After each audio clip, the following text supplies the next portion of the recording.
third panel is entitled The Public Discourse on Palestine, Reasons for Optimism. And it's going to discuss changes that have taken place in the U.S. media, coverage on Palestine, and what new role media and social media in that discourse will play. Our first panelist today is our very own Mr. Yusuf Munir. He is, as mentioned, the executive director of the Jerusalem Fund and its educational program, the Palestine Center. Mr. Munir frequently writes on matters of foreign policy in the Arab and Muslim world and civil rights liberties in the United States. He has also appeared on numerous national and international media outlets. Our second panelist is Dr. Will Heumann, an assistant professor at George Washington University in the School of Media and Public Affairs.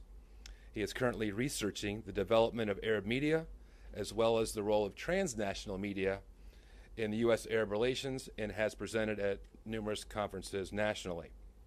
And our final panelist is Mr. Samar Badwi, who joins us for the Institute for the Middle East Understanding, an independent nonprofit group that works to provide resources and accurate information in Palestine and the Palestinians to journalists, where he serves as the communications manager. If you have not visited their website, I highly encourage you to do so and to join their mailing list. It's a very, very informative group of writers. Previously, Mr. Badawi has served as Director of Resource Development and Communications with the Geneva-based Welfare Association, as Executive Director of the United Palestinian Appeal in Washington, D.C., and as D.C. correspondent for the Middle East International. And with that being said, you came here to see these speakers, so I'm going to invite Mr. Yusuf Munir to speak first.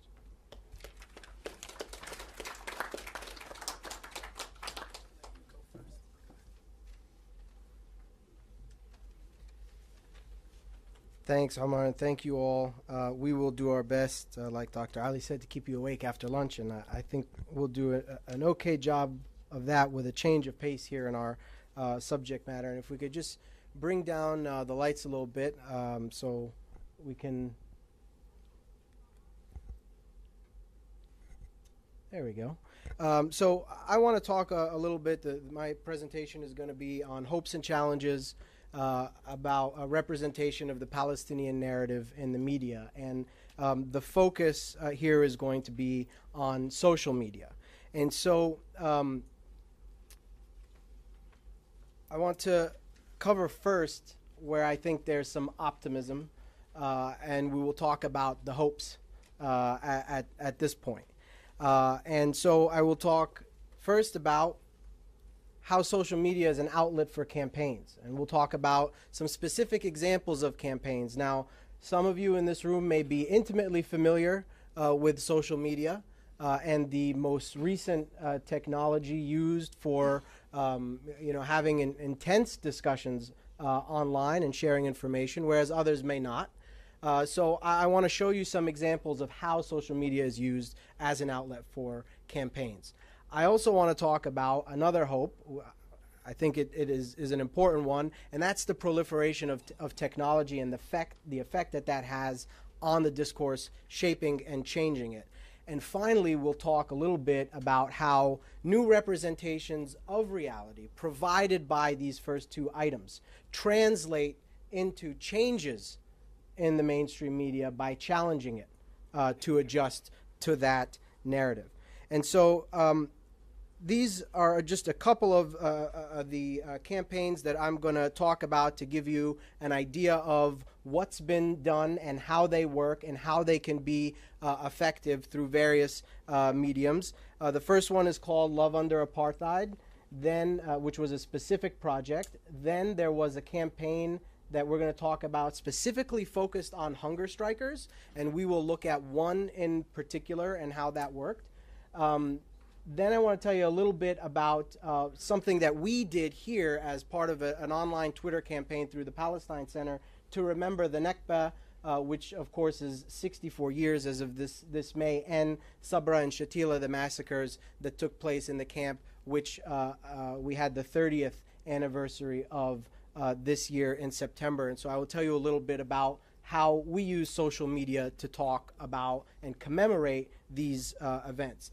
And finally, I want to show you infographics, how they work, what they mean, why they're powerful, and how they're also helping to change the discourse in ways that we have not seen before. So let's talk a little bit about our first example, which is this one, Love Under Apartheid. And this is the website here.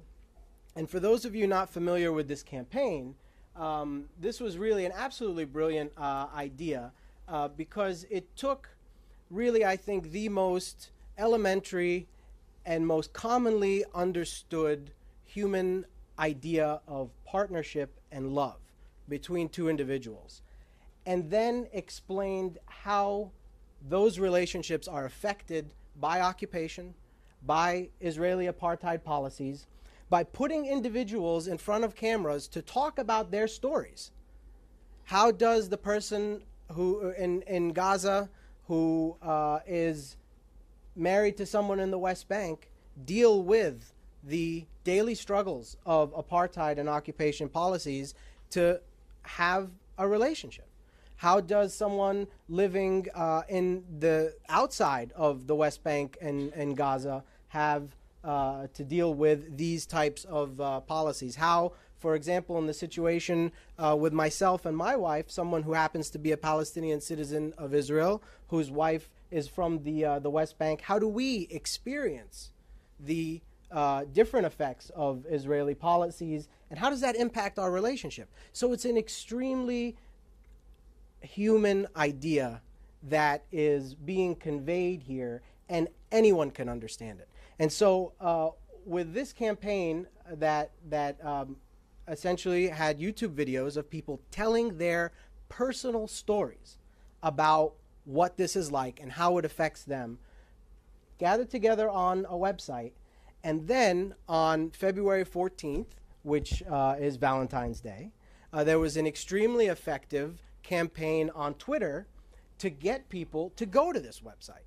And so using both appropriate timing of Valentine's Day and a theme that is understandable and transcends cultures and boundaries, this campaign was able to convey part of the Palestinian narrative in an important and effective way that the tools for which did not exist before. And so you could see here some of the data, particularly during the period when this took place. I think that says 21,530 tweets and retweets, specifically during the period around Valentine's Day, that directed people to this website to interact face-to-face with Palestinians, telling them stories in ways that you would not see on CNN, that you will not hear from the New York Times. And so this is just one example of a campaign which, using social media, democratized the discourse. Moving on, I want to tell you a little bit about the hunger strikers. Of course, many of you may be familiar with the hunger strikers this year, in particular around the Day of International Solidarity with prisoners. Palestinian prisoners began a campaign of basically resisting food, to raise awareness about their predicament. And the most effective of these were really the Palestinian prisoners facing administrative detention. And administrative detention, for those of you who are not familiar with it, is an Israeli policy of essentially arresting Palestinians and holding them without charge or trial for extended, indefinite periods of time. And the face of this campaign, at least early on, was a Palestinian activist and baker from Jenin named Khadr Adnan, who was imprisoned by the Israelis under administrative detention for an extended period of time. And his periods of detention continued to be extended indefinitely. And so a Twitter campaign started raising awareness about the situation with Khadr Adnan, trending the hashtag of Khadr Adnan.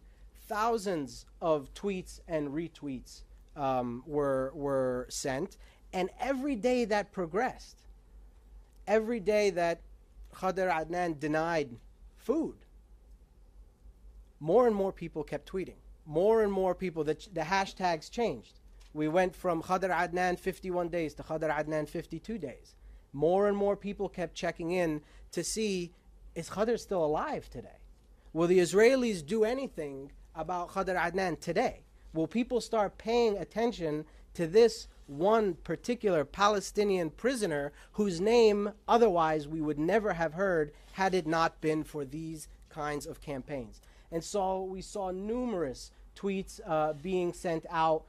Here you see, for example, the hashtag Qadar62 on his 62nd day. This also took place in mid-February. Another one here, and you could see many of these tweets have, hundreds of retweets. So the impact of this is really significant because it is moving not only from one person to another, but across networks in a very impactful way, and so on and so forth. So you could see that along with simply raising awareness about the issue, others challenge the mainstream media.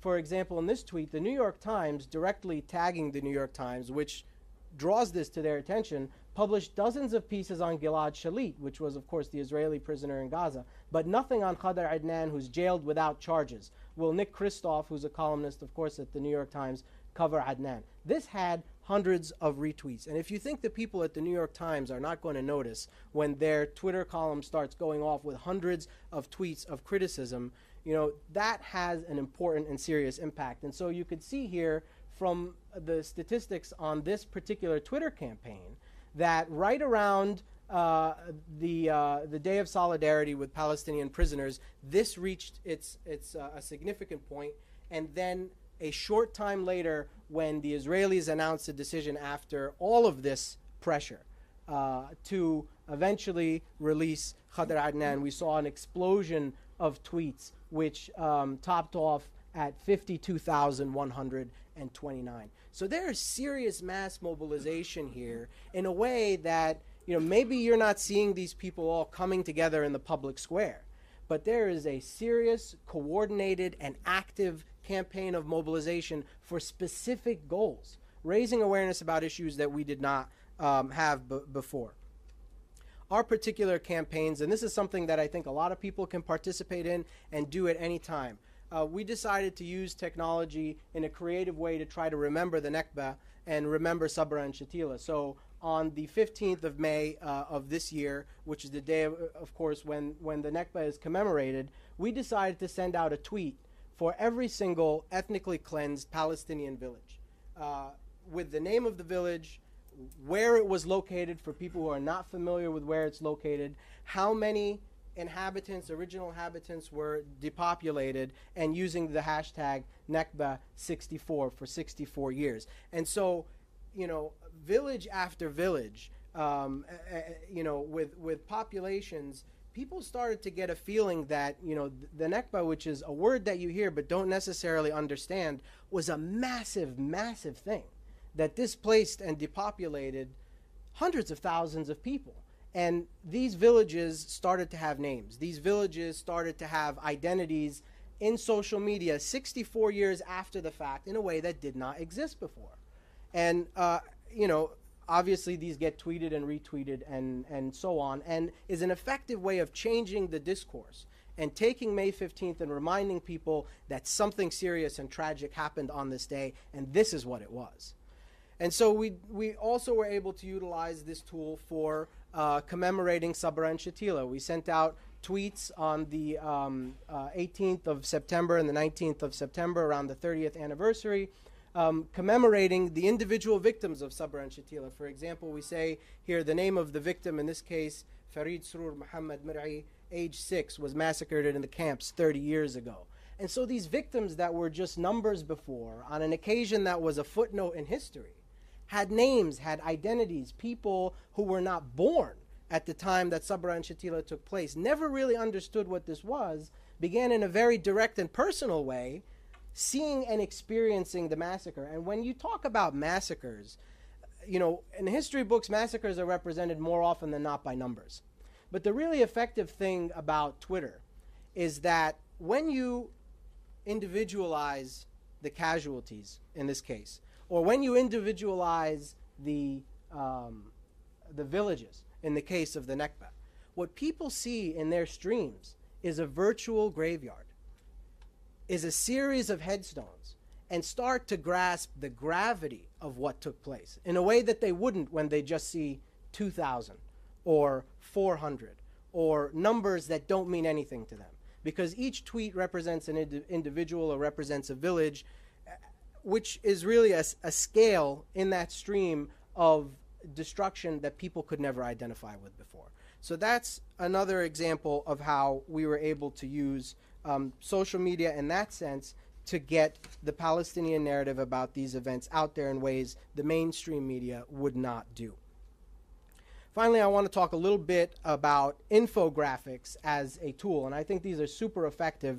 And infographics are essentially images or charts or a collection of images and charts and numbers that convey information, extremely detailed information, in a compact way that's easy to grasp and also easy to transmit because they're one image. And so instead of writing, for example, an article or a book on the policies that affect Israeli Jews versus Palestinian Arabs in the West Bank, a campaign called Visualizing Occupation put together an infographic like this. And it says here at the top, for those who can't read it, let's say you live in the West Bank and you want to go spend a day at the beach, right? You could see the surfboard there at the top with the thought cloud. And the question is, are you Jewish? And if the answer is yes, just go. And you could see the green line here, right? And if the answer is no, in other words, if you're Palestinian, then there's a whole nother set of series of questions that you need to satisfy to even have the possibility of getting to the beach. And if you happen to get to that point, and you can see here, most paths lead down to forget it.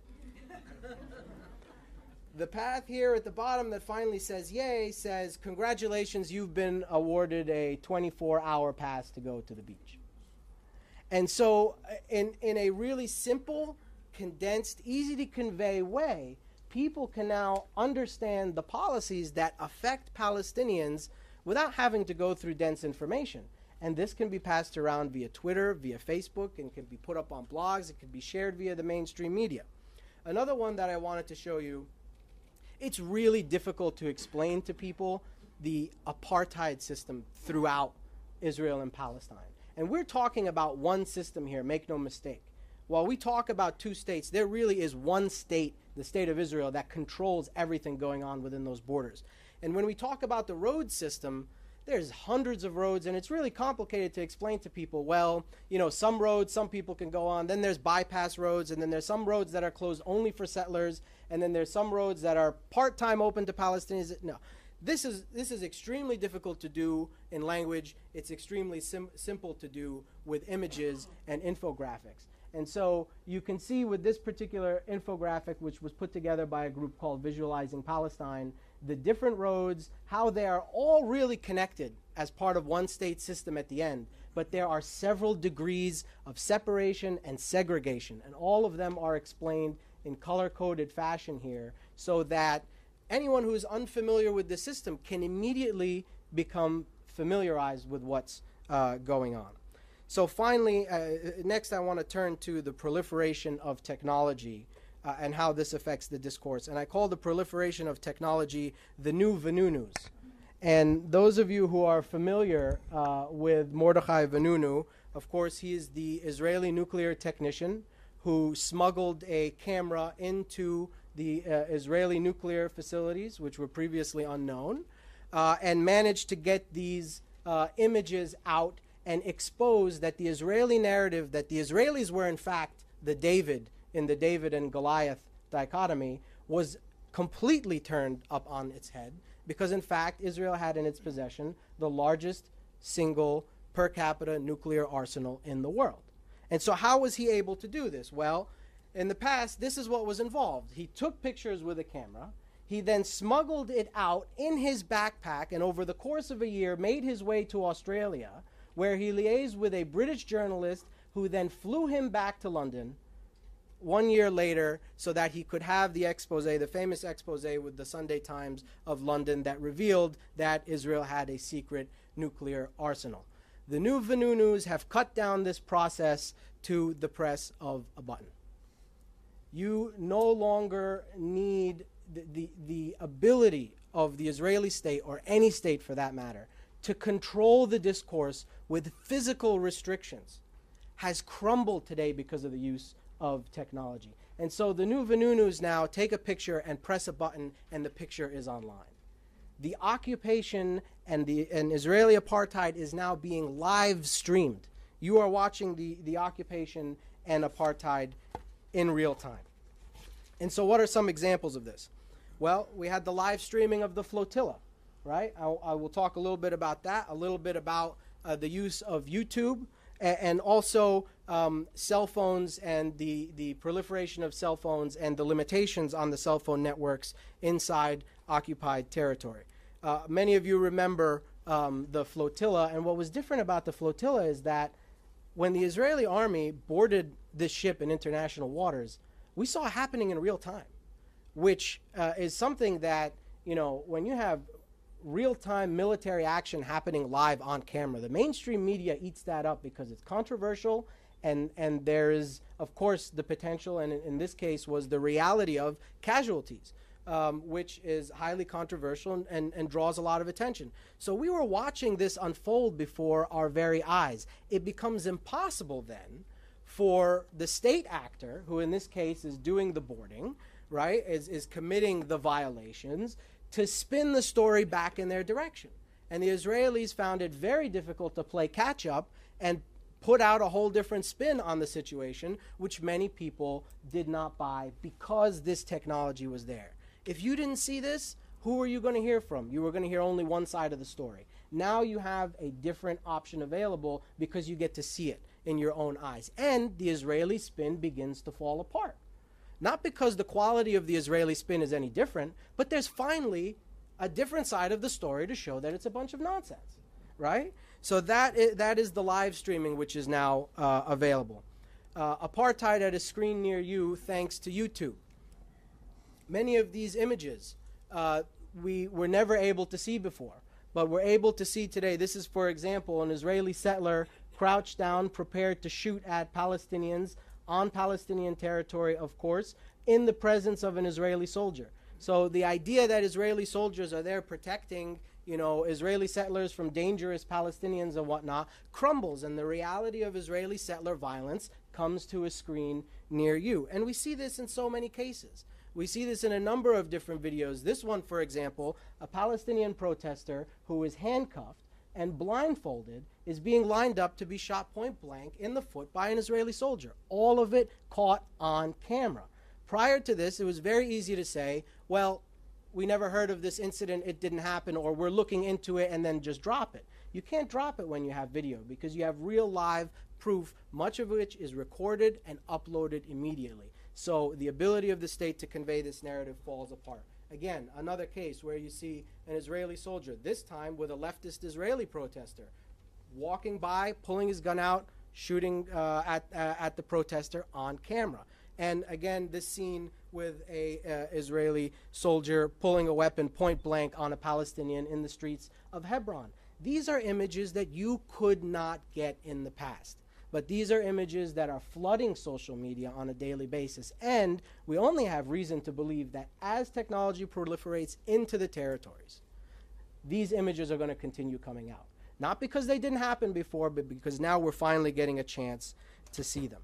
So finally, one of the things that are on proliferation of technology, one of the things that are going to kind of slow this is the fact that you need technology in your hands to be able to convey these messages. And while there's approximately 2.6 million Jawal customers, another 500,000 Wataniya customers, which for Palestinians, those are the two largest providers in the West Bank, there's extremely limited 3G network access. So what that means is you may be able to take a picture of a scene at a checkpoint, but getting it uploaded online is going to take some time. So we're not yet seeing an instantaneous representation of apartheid, but that's coming. That's coming because there was a time when they did not have the 2G networks that they do now, and the 3G is coming soon, and after it, the 4G, and so on and so forth. And the ability of people on the ground to convey the reality that they see on a daily basis instantaneously is right around the corner. And I personally believe that when that happens, the tidal wave of imagery that you're going to see is really going to have a significant effect on the discourse. Number of internet lines, could certainly be more, better, but they are continuing to increase. And so that kind of connectivity is, once it finally happens, is going to be super helpful. Lastly, I just want to talk a little bit about how these representations affect the reality and challenge mainstream media. We talked a little bit about Khadr Adnan.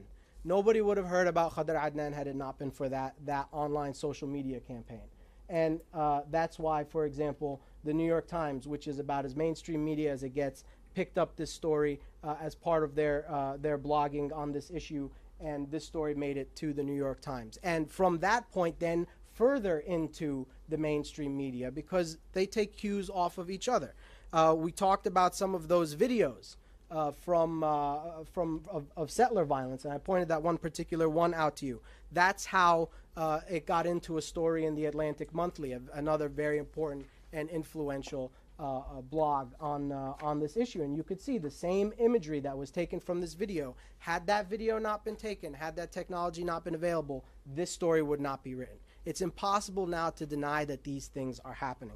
And finally, of course, we talked about the infographics, and you could see that some of the power of the infographics are they're very easy to put into blogs, move them in and out of online commentary, send them around. And so someone like Andrew Sullivan, who's at the Newsweek's website, can take this and write a passage there that shows you this entire system and comment that Jim Crow, of course, the segregation system in the American South, was never this extensive. And so the reality is these things are having an impact on the mainstream media. Those were the hopes. There are also challenges. And I don't want to delve too much into the challenges because I'm sure we'll talk more about that, but I will just mention a couple of them. First of all, while we've seen a lot of changes in the online media in the mainstream, and also I would argue in some of the print media in the mainstream, TV has been impermeable so far in many ways. It's been difficult to see that. The online media is, of course, in much greater proximity to the social media because of the nature of it, and so that contributes a lot to that fact. But as TV increasingly incorporates social media into their broadcasts, I think we're going to continue to see more of a change in the discourse because the discourse is democratized by social media. Of course, we have continued pro-Israel bias, especially in Washington, and the mainstream media, where do they take their cues from? They take their cues from officials more often than not. They cover the government. What does Congressman so-and-so say? What does Senator so-and-so say? What does Secretary of such and such say? What did this hearing on the Hill cover? That pro-Israel bias continues to translate into coverage of the media because the media is so focused on Washington, which really is still very much biased towards the Israelis. But I think that too in the future will continue to change. Finally, and this one I highlight because I do want to talk about this a little bit, and that is the problem of mixed messaging. We have two different ideas that are often talked about in terms of an outcome for the Palestinian issue, a one-state outcome versus a two-state outcome. And so this sends mixed messages to Americans who are saying, well, many in the American media are looking at this disarray and saying, well, what do the Palestinians want? Where is the direction? And I think we're moving increasingly closer to settling that divide. And as we do, it'll become a lot easier for the American media to follow this. Why has it been so difficult so far? Is because you have analysts and activists, many of them who cover this issue, have already settled on the proposition that a two-state solution is done. And so they're focused on a one-state outcome. The problem is that official rhetoric from Palestinian officials, American officials, and Israeli officials is still focused on the two-state outcome. So you have many people talking about one state and many others talking about two-state, which creates a mixed messaging for the media to reflect on. And finally, of course, the same division exists when we talk about civil society mobilization and when we talk about diplomatic initiatives. Civil society mobilization is largely situated within a framework of equal rights and a rights-based framework, whereas diplomatic initiatives are still stuck on the quartet, on the two-state issue, on envoys, on so on and so forth. And so I think as that issue continues to be increasingly settled, it'll remove one more obstacle in the way from effectively conveying the Palestinian narrative in mainstream media. And so I will conclude there and pass it on to my colleagues. Thank you.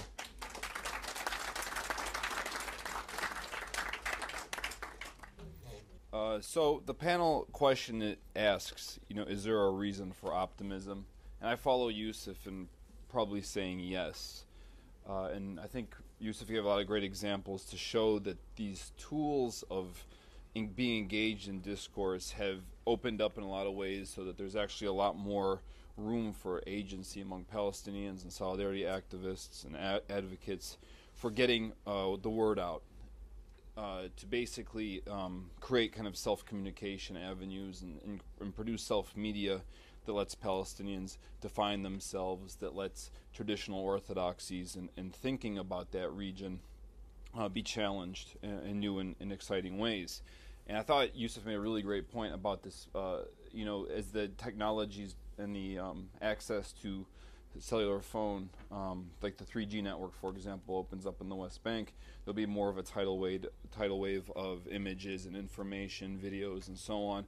But it's also important that those images be curated and categorized and put into structured kind of presentations. Otherwise, you want to avoid the problem of information overload, which is one of the dangers of having too much information out there. How do we know what's important? How do we focus on it?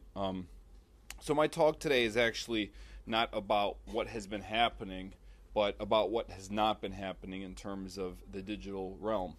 I called my talk Digital Palestine as a way to string together different ideas or kind of thought experiment projects that I want to present to you as ways to move forward and to make the most out of what kind of opportunities are lying in online technologies. There's actually a lot out there that's not being used. And that's not to take away from the great projects that Yusuf highlighted and all the good work that numerous organizations like the Palestine Center are doing, but just to say that there's a lot more that can be done.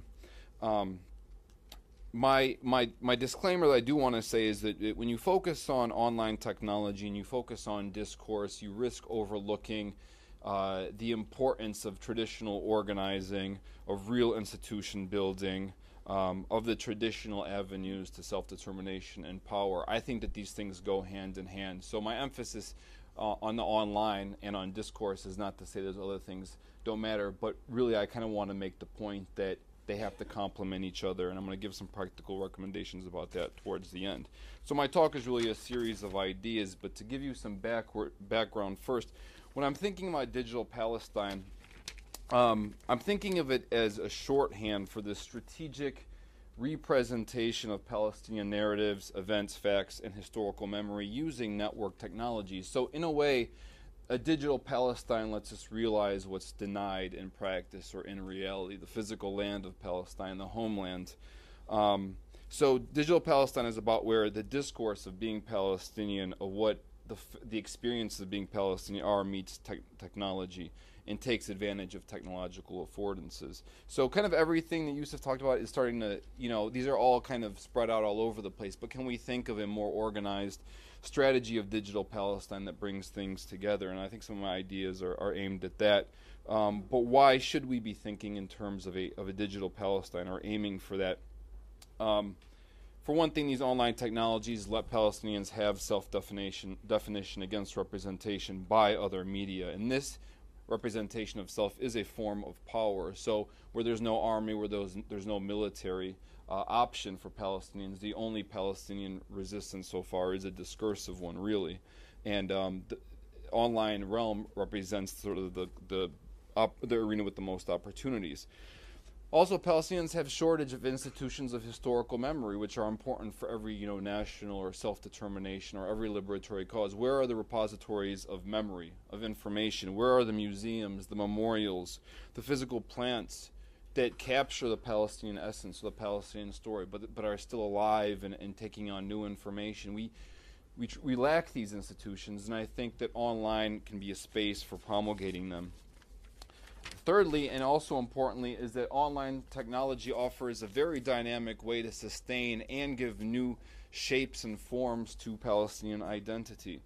This quote from a Palestinian living in a Shatila camp, a 19-year-old, said, "All people have a country to live in, but we have a country living inside of us."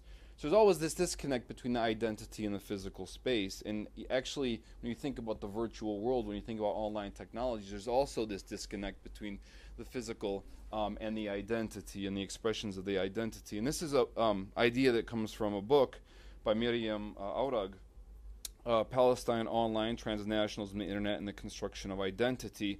She writes about how Palestinians are actually using online forums to foster this transnational connections between Palestinians in Lebanon, Palestinians in the West Bank and Gaza, Palestinians in Jordan. And this, I think, is a really important development that can't be overlooked.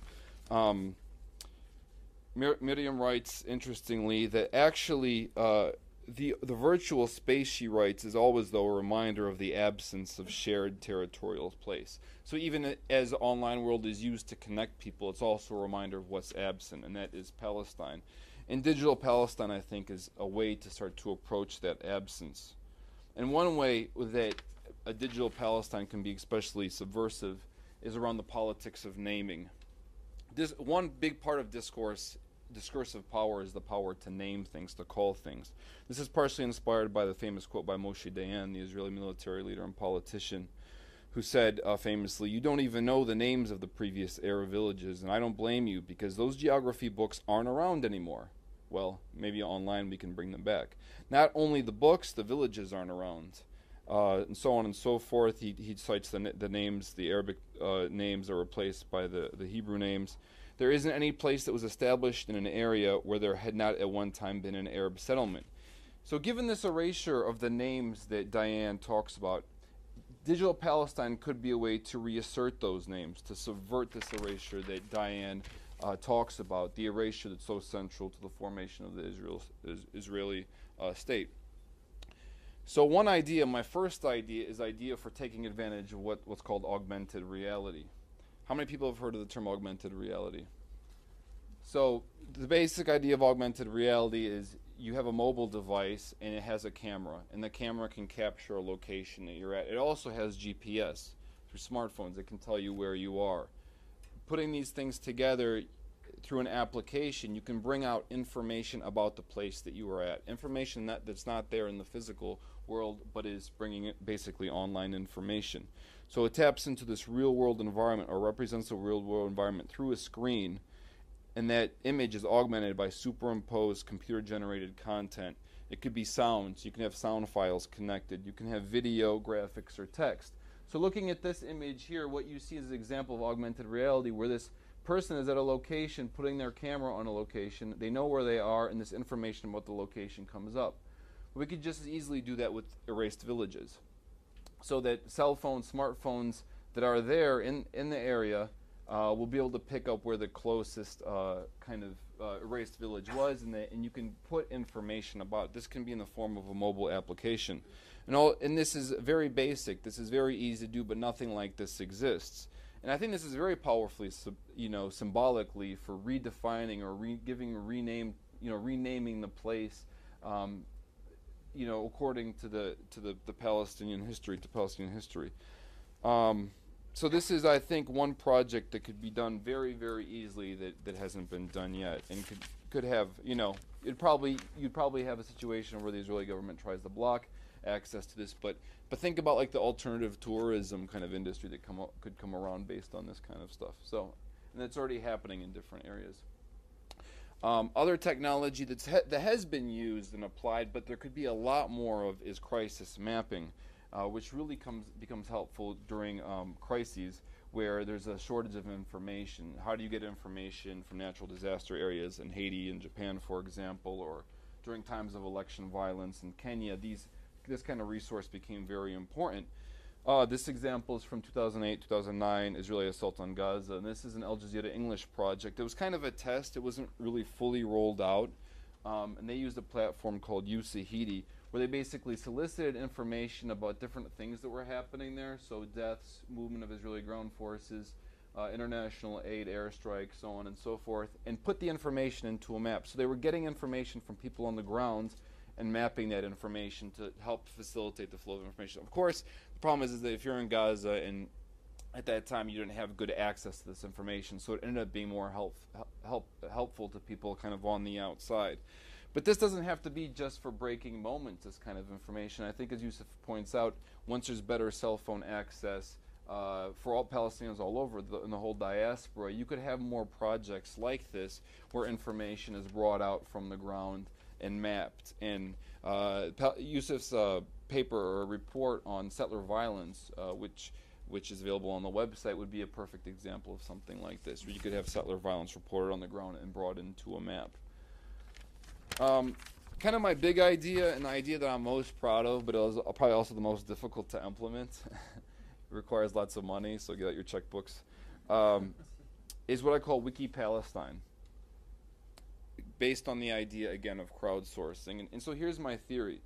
There's millions of Palestinians around the world who actually know a lot more about the history of Palestine than I think we know in our history books, in terms of them having their family stories, their family memories, their photos, their keys, their deeds, but all that is kept within the family.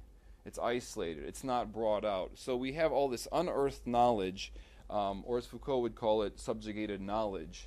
Knowledge that really goes against kind of the predominant discourse. But their stories are largely untapped. We finally now have online communication technology that can tap into that knowledge. So the example that I base that on is actually Wiki Palestine comes from Wikipedia, same concept, people uploading information and while others are editing and checking it and verifying it. But a good example is also Encyclopedia of Life. Its mission is to gather all the information and knowledge about the natural world that is out there. And you become a member of this website. Most of the members are, scientists, researchers, hobbyists, outdoors people who take pictures of, plant life or animals and stuff. They make observations about them. They upload them. They take sounds, they take audio recordings, and they upload them. And the idea is to become one repository for knowledge. And we don't have anything like this on Palestine. Despite this happening in every other realm of Wikipedia, for example, we could have our own Wiki Palestine. So this is something that I find missing. Now, a project like this would obviously be very big, and you have to set forth a lot of policies. So really, what I'm really thinking is, I know we have great organizations that are doing stuff here and there, but we need a more centralized coordination or organization around a digital Palestine project. So that's kind of my closing thought, is this idea that we are getting more information. We are having this tidal wave that's coming in, as Yusuf's talking about, but it has to be organized into platforms. It has to be structured, and then those have to feed into campaigns. So a digital Palestine project, I envisioned it as being based on a team of developers, programmers, historians, researchers, activists, journalists, bringing in all the various institutions doing these projects to work towards some of these central kind of technology-based goals. We require lots of resources, expertise, volunteers working together. In short, it would be nothing less than a major political coup for Palestinian political culture to be able to bring about such high coordination. But I think that this is the time with this online technology. We don't want to do what Abba Eben said, miss an opportunity, to miss an opportunity kind of thing. So I think we should really be thinking about higher coordination of the information technology projects towards a realization of a digital Palestine, realizing that that is not the end, but that is the means to facilitate more awareness, more agency, a better, healthier political discourse among Palestinians themselves. So if you want to talk more about this project, I'm not heading it up. I'm looking for someone else to take it. So. And if you're watching out there online, please, by all means. Thank you.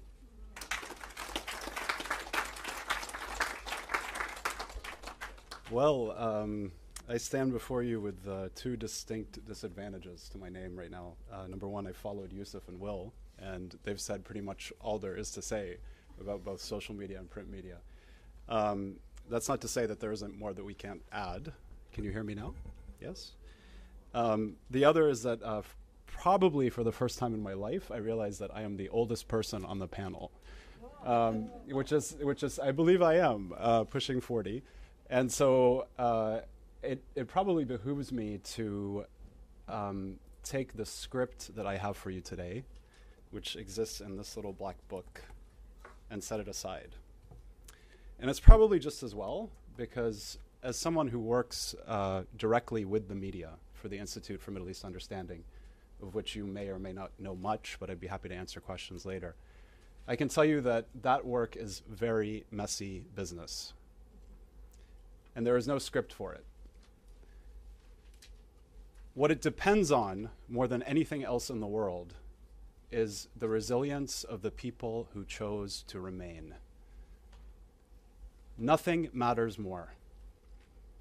We who are in this room, we who know about Twitter and Facebook and emailing and all the things that are more appropriate for people far younger than I am, know full well that we are only as loud and as effective as the resilience and strength of those who remained and those who continue the struggle, not only in Palestine, the West Bank, Gaza, 1948 areas, but also in the refugee camps. And I think it's very important for us today to emphasize that many of the initiatives that we talked about, perhaps this morning, although I wasn't here, but certainly this afternoon in this panel, for one reason or another, do not include the 380,000 plus refugees in Lebanon.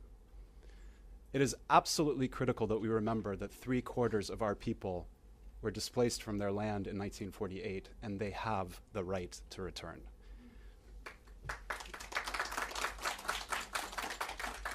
So in this black book, I do have notes that I had intended to share with you today.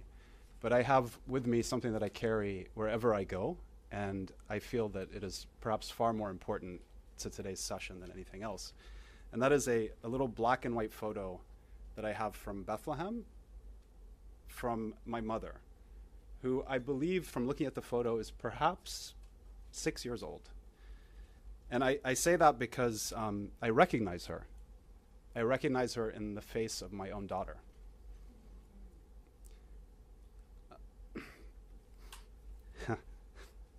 It's difficult to talk about these things because the trauma that is left behind by 1948 is the very reason why, as Will pointed out, we do not have a repository of memory.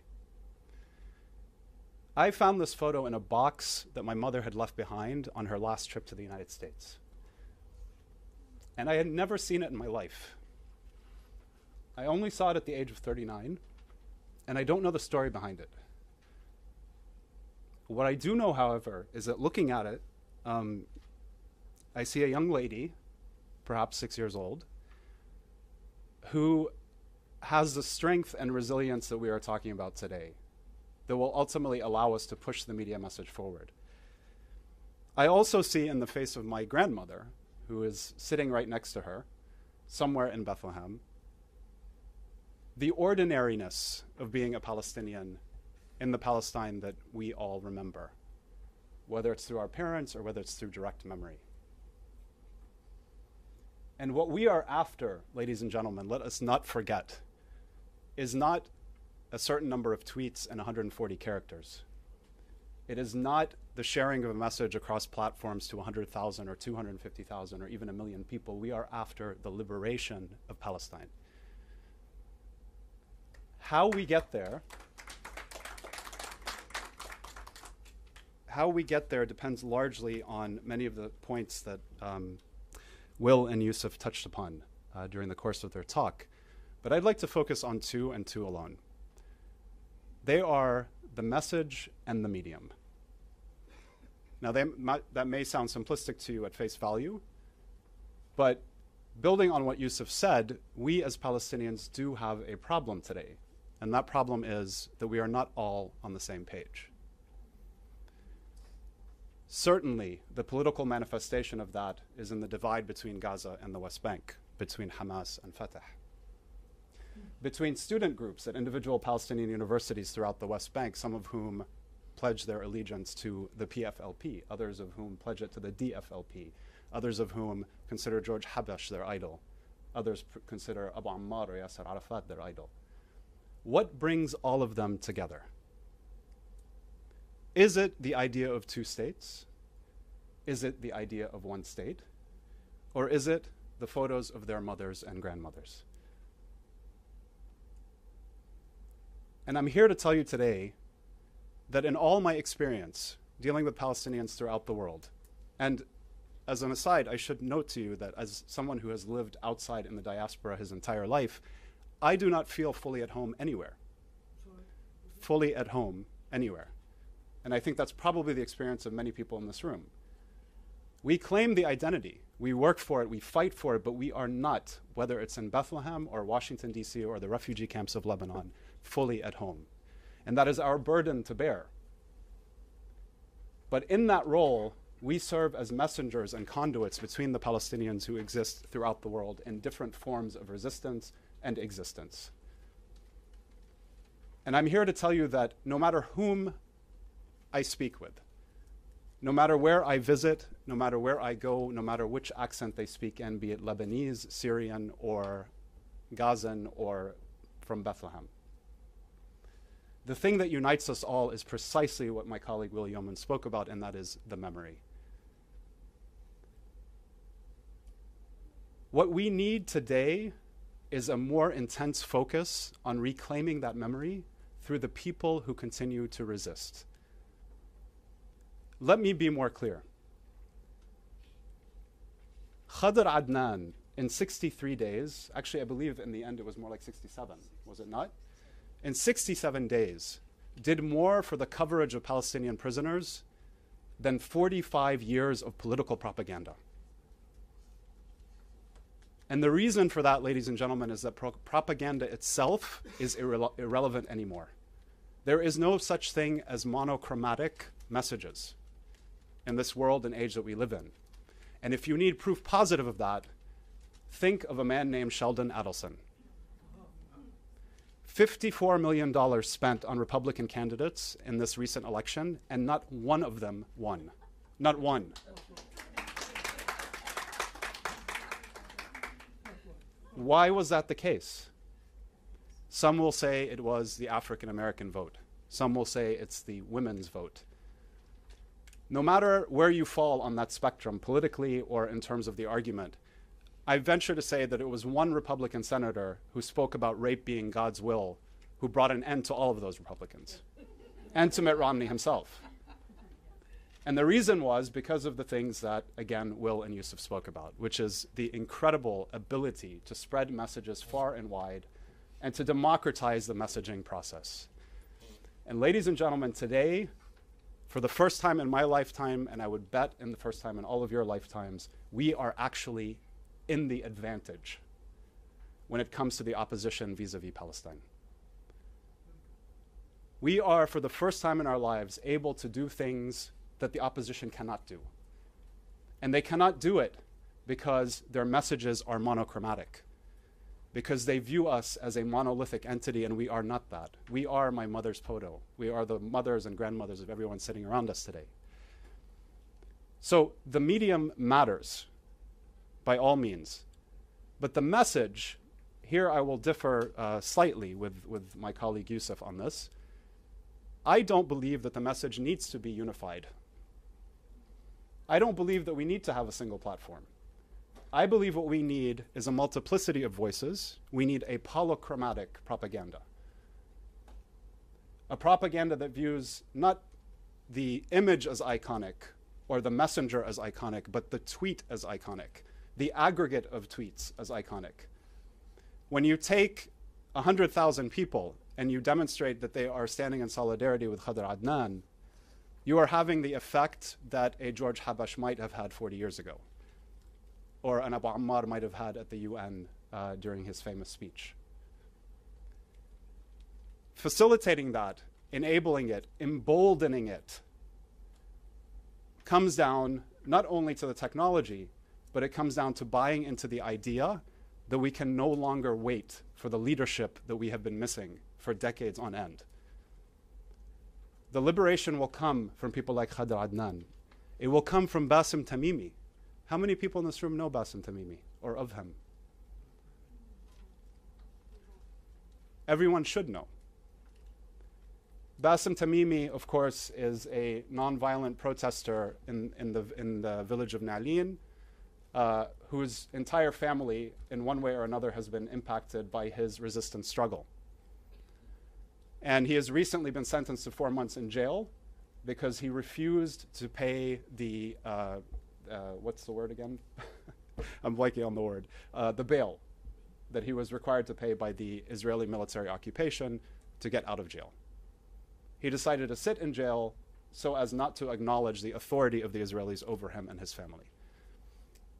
Bassem Tamimi. It comes down to people like Abu Nidal, who I'm quite sure no one in this room has heard of, but he's a farmer that I met on the outskirts of Bethlehem some 6 weeks ago. Do you know him? Have you heard of Abu Nidal? He's not that Abu Nidal. Yeah, and this is being live streamed. That's great. I am an American citizen. Okay. Not that that does me any good anymore. Anyway, so Abu Nidal is not that Abu Nidal. He is a farmer who is, I would say, pushing 70 years old. And he lives right along the path of the wall. And between his home and the graves of his mother and 2 or 3 of his immediate family, the wall is being built. So Abu Nidal went to Israeli court and he sued the Israeli government. And he forced them to build a tunnel underneath the wall so that he could go on a daily basis to visit the graves of his family members. Now, let us be clear, when Abu Nidal passes, as we all do, the Israelis will make every effort to close that tunnel. The question then becomes, what is our role in persevering and continuing on the amazing resistance effort that this man had? And again, just to bring it back to what we've been talking about all along, I think that the answer to that is really that everyone in this room continue to tell the stories without paying too much mind to whether or not they all fit within one bucket or within one political agenda. I think for too long we have been struggling with that. And in the end, our role in the diaspora, again, is to facilitate and to support the resilience and the strength of those who remained. I will close with an anecdote. And this is something, it's a bit of a riff that I do when I talk about communications, which in the end is my I don't know what it is, my career, I suppose. And it's really a poem that was written by a man named William Carlos Williams. Has anyone heard of him? Okay. This poem is called The Red Wheelbarrow. And in it he says, "So much depends upon a red wheelbarrow, sitting in the rain beside the white chickens." That's it. That's the whole poem. So, you know, people are confused by this, naturally. First of all, how is this poetry, and who is this man, William Carlos Williams, to write something so absurd? And so he was confronted about it, obviously, by, I believe, a journalist at one point. And they asked him, you know, Mr. Williams, well, what on earth could this possibly mean? And in his typical terse way, he wrote in the same way that he spoke, he answered, "There are no ideas but in things." There are no ideas but in things. Ladies and gentlemen, apartheid means nothing if you don't understand the story of Abu Nidal. Occupation means nothing if you don't understand the stories in the Love Under Apartheid series. And our struggle, the resistance struggle, means nothing if you don't understand the legacy of my mother and the mothers of other Palestinians who are sitting in this room today. So I'd encourage you to continue on that struggle, and I'm happy to, with my colleagues here, take questions about the IMEU as we continue with the panel. Thank you very much.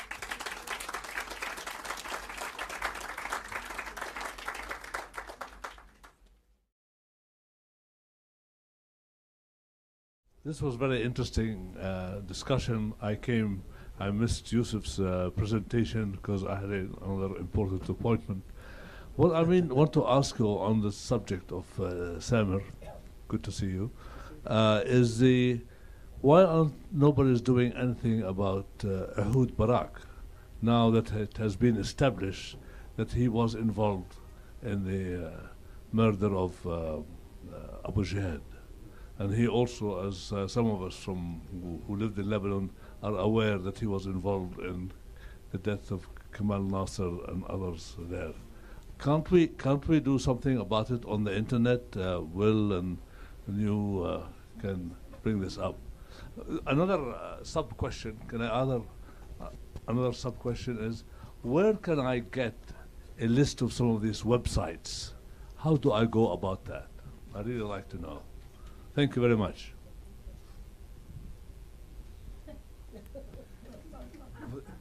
For the second question, we could just put those on the website, right? Yeah, certainly. I mean, you could find plenty of it on Twitter, and right. You have to go on the internet to find them. We'll print them for you after. Yeah. The first question is much more difficult because I mean, it'd have to be a campaign, calling for. Remember there was the big campaign around Ariel Sharon and his involvement in Sabra and Shatila, and that was linked around an actual case in Belgium. So it'd be nice if there was some legal forum, to approach about prosecution, and then developing a media campaign around that. It seems to be the best bet, but I don't know. Sorry, did I cut you off? No. Okay. No, I just wanted to say I began my talk by saying media work is messy business. Think about when that announcement happened. More to the point, think about when Cast Lead happened in 2008. Immediately following the presidential election. And by the way, this is why we were all so afraid that something would happen in Gaza over the last couple of weeks. Working with the media depends more than anything on timing, right? So the messenger is important. If you have somebody like a Khadr Adnan who's doing something incredible in the way that he did, this attracts media attention. But timing really does matter. And unfortunately, I think in this case, it's safe to say that we were completely drowned out by the election and by the storm that happened. Now, that may seem superficial to you. It may seem like, well, why didn't you try harder? But in the end, a reporter works for a business, right? And the business is about producing news. The news is consumed, advertising is sold, and people make money. That's how journalism works. So it's not to say that we can't, have a campaign, a concerted campaign to sort of push this a little bit further. But the reality is that you have to understand, a big New York Times front page article is not going to happen in that particular time. And I don't know that whoever put out that report on the Israeli side had that in mind, but they have been known to be quite savvy about that in the past. Your idea, I think you could pursue a virtual trial and present the evidence, have select a jury, and prosecute it, and then come up with verdicts. I think that one lesson, one thing to keep in mind is what's going on now around the death of Yasser Arafat, and what we saw was a massive project that was undertaken by Al Jazeera, right, to drum up a lot of attention about this issue in a coordinated way that took several months. That project took several months for it to come to fruition, before there was mobilization to do now an exhumation, which they're doing this coming month. So these, takes a lot of time. It takes a lot of, and it's not that this issue is not important. It certainly is, but there are so many other, as Sabra said, it's about timing and it's about attention span, and you have to try to find strategic openings, I think, where you can hammer these issues home. And there's so many different violations that we could try to pursue Israeli leaders on. Abu Jihad is one of dozens, that this can happen for. But the idea of an effort going forward is a good one. It's just one that I think is that takes a tremendous amount of resources and time to be effective in the way that the Al Jazeera one was. So moving forward, there could be potential for that, but it would certainly take time, I think. Well, let's see if there's any other questions. If not, George will come. There's a lot of other hands. Why don't we start with Mr. Hall here in front of us? Taylor Hall, Independent Media USA. My question is, as far as social media goes, with the Palestinian people, with the 3G service, wouldn't the Israelis have control over that? Absolutely. So if they shut off the cell service, Yeah, well one of now, when we're talking about the West Bank, for example, there is 3G in the West Bank. It's on Israeli networks. It's on Israeli cell phone towers. It's on the Cellcom systems. It's on the Orange systems. It's on the systems that belong to Israel. And you know, Palestinians can get phones to use those systems when they are in range of those towers. But it's out of economic reach for the vast majority of Palestinians, and it doesn't make any sense for most people to use, you know, Israeli systems for talking with most of the people who they're going to talk to, who are other Palestinians. But it's not that 3G is not available in the area. It's that the Israelis are not permitting it on Palestinian networks. Now, yes, the interesting question is, when will this change, I think? And will it change? And will the Israelis allow it to change, given what could follow in terms of more accessibility? And I think that the powers of the market over time have a way to shift policy. And I think there are a number of people who would benefit from the opening of a Palestinian market to these kinds of technologies that will eventually push Israeli policy in the direction of expanding 3G networks into Palestinian territory. There's only so long that could be denied for, in my opinion. Anyone else? Yes, sir. Just wait for the microphone if you don't mind. Thanks, and thanks for the presentations. I guess a quick question that I hope doesn't make me sound insensitive, but there's a lot of discussion about the various messages and the various mediums and how we can get things out. Who's the audience? Like, I mean, I think there's, in this world of technology and all the tools that everybody has, there's a lot of thought focused on what we can do to get messages out without really thinking about who the audience is. And it strikes me that each of you talked about campaigns that have very different audiences, and it's not clear to me that simply putting more messages up about, or let me say, more pictures of your grandmother or more talks about love under apartheid is going to have an impact on a very particular audience, but not all audiences. And it seems to me that that's maybe needs more of a focus. Here in Washington, I'm not sure that some of those campaigns really certainly don't get to the New York Times in the same way, or maybe they do. And I'm interested in each of your thoughts about how, over time, you're thinking about the audience. I mean, there's a campaign that I'm on called "If Americans Knew," and I read that every time, and I cynically now, after a long time looking at this issue, think I don't think it matters if Americans knew. I don't think Americans generally, if they knew, I'm not sure that that's enough to make the change. I think there's more work needed on the audience, and I'd be interested in your thoughts on that. I think that that's an essential question, not an insensitive one. And I mean, my thinking is that you never have to convince everybody to have a successful political movement. You just need enough people who believe and work, you know, to pull things off, you know. The Zionists certainly didn't think, how do we convince the Palestinians that Zionism is a good idea? You know, they selected carefully their audiences, and they focused on the audience. And any political campaign like that, I see Digital Palestine ideally as becoming tied in with larger social movements that will decide who their audiences are. It might not be that U.S.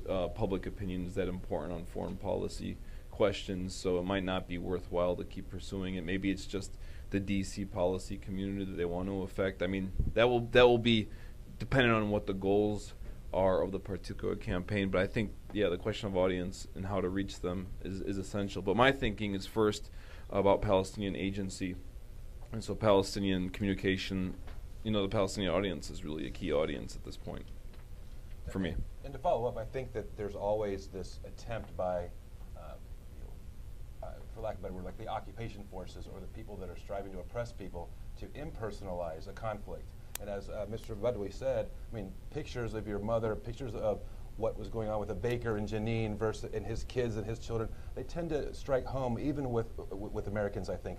And that's what I think brings in the American context to those types of issues. I mean, to have it more personalized makes it more important. Otherwise, you just think of, oh, those people over there, without understanding that these are people that are just like you and I, that have families and loved ones and people that care about each other. I think that there's two audiences. I think, number one, it absolutely does matter if Americans knew. And I think increasingly Americans are becoming more aware about this issue.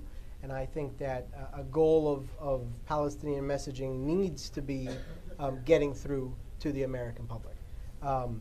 The challenges are significant, and the challenges increase the closer you get inside the Beltway.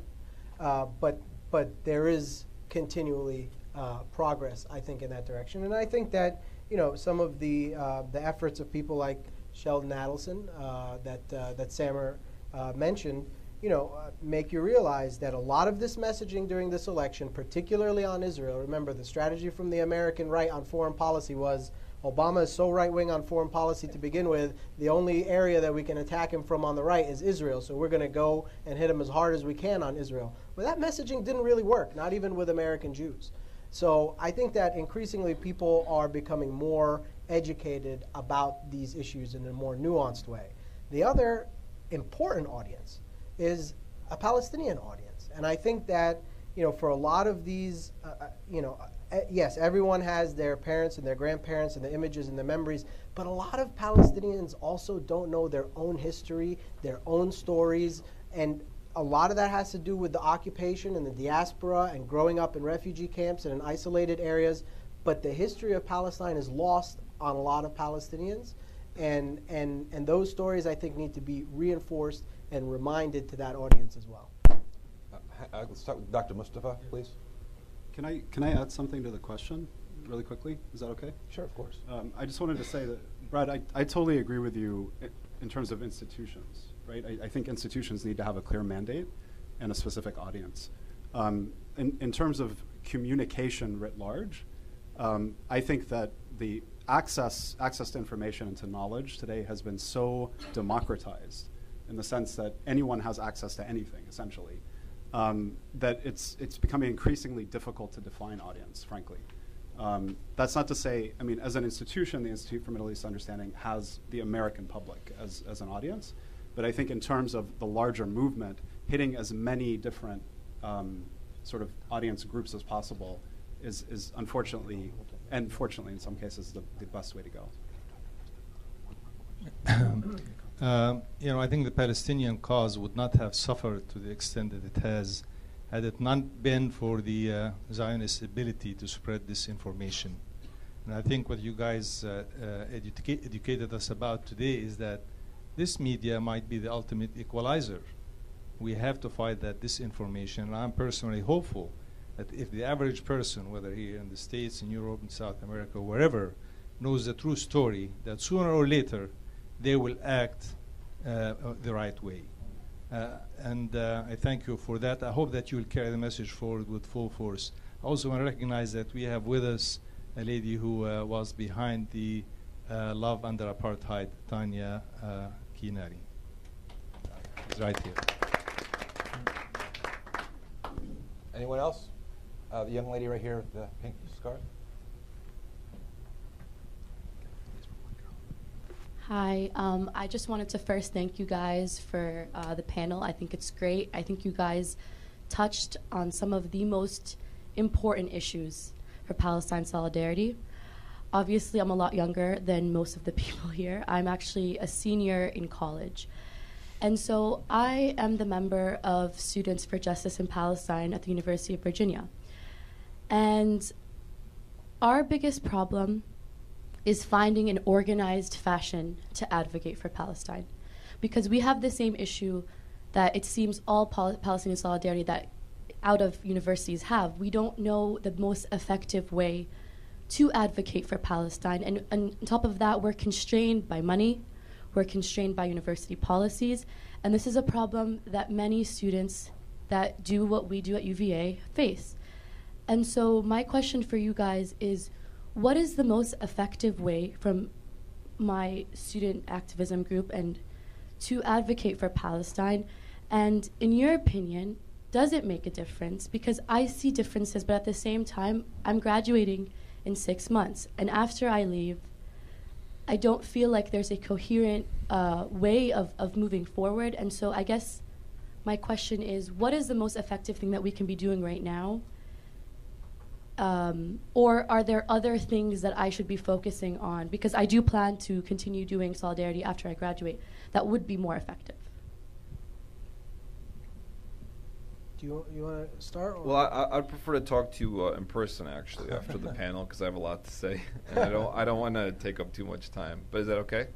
I would offer just one piece of advice for those. I mean, I'm thinking along the same lines as Will, and I'm sure Sabra, from our own experiences at college, could give you plenty of insight and information about what worked for us or others who have worked on Palestine solidarity issues.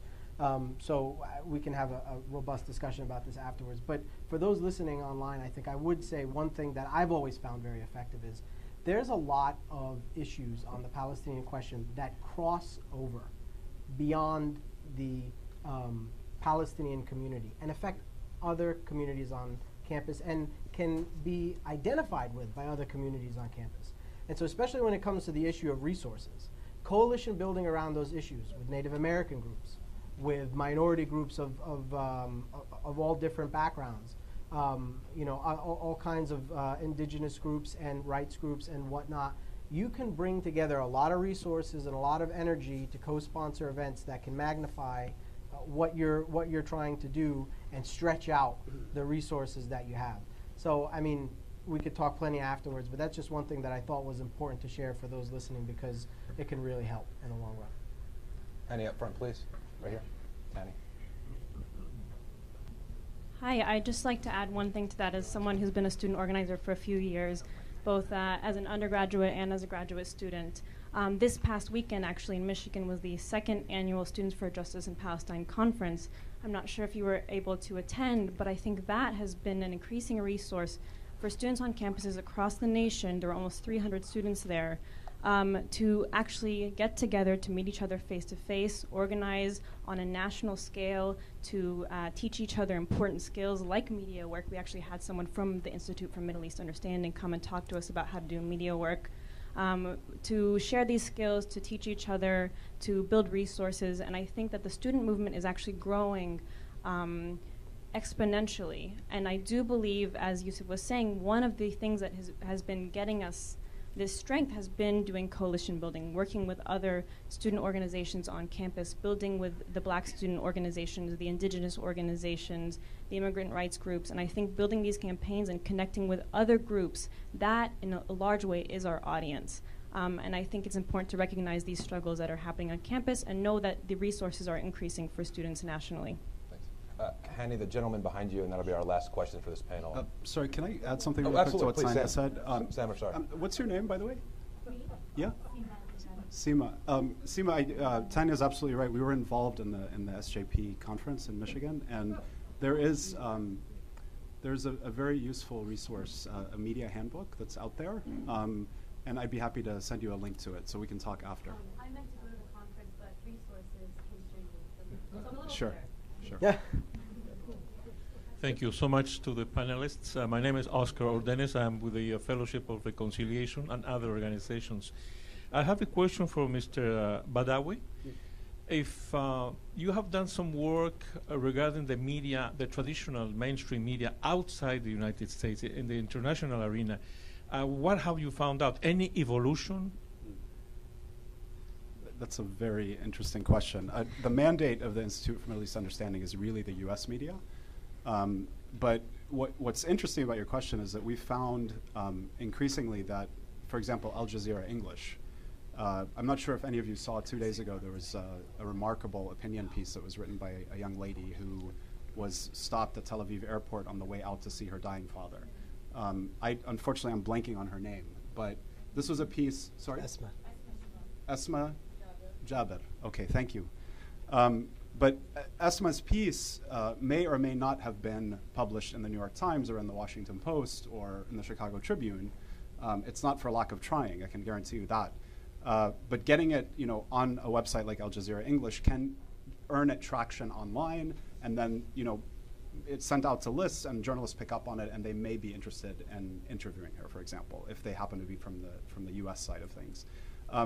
The other thing about it is that although these are organizations that are largely based in New York, The wire services, the APs, the Bloombergs, and the Reuters of the world, are they're exponentially more important in terms of our work, because if you can get a story in the Associated Press, it's picked up by literally hundreds of papers around the country and the world. So although you may be working with an AP reporter in some place like Jerusalem, you're actually having an impact on international media by getting a story there. And I would encourage everyone here actually to look. This morning there was an amazing story in the AP about the olive harvest that you can probably find on our website, which is imeu.net. I haven't checked it this morning, but. Dr. Humans, did you have a last Yes, comment? I just wanted to do a little bit of self-promotion here. I worked on a very important website with the Institute for Palestine Studies. It's a book, basically online book version of Before Their Diaspora, the book by Walid Khalidi, a photographic collection from Palestine before 1948, going all the way back to 1876. If you want to check out this book online, all the contents are free now on this website. It's btd.palestine-studies.org. You can link to it from IPS's website, but I would really love to hear your thoughts on it, and I think it's a very available resource. So I meant to say this earlier, so thank you for letting me finish off with that. I just want to thank Mr. Munir, Dr. Humans, and Mr. Badawi. And if you have not, I repeated this earlier, but if you have not checked out the website for the Institute for Middle East Understanding, I highly encourage you to do so. It's got some very valuable information, and to sign up for their online information, you'll find yourself inundated with some very powerful articles.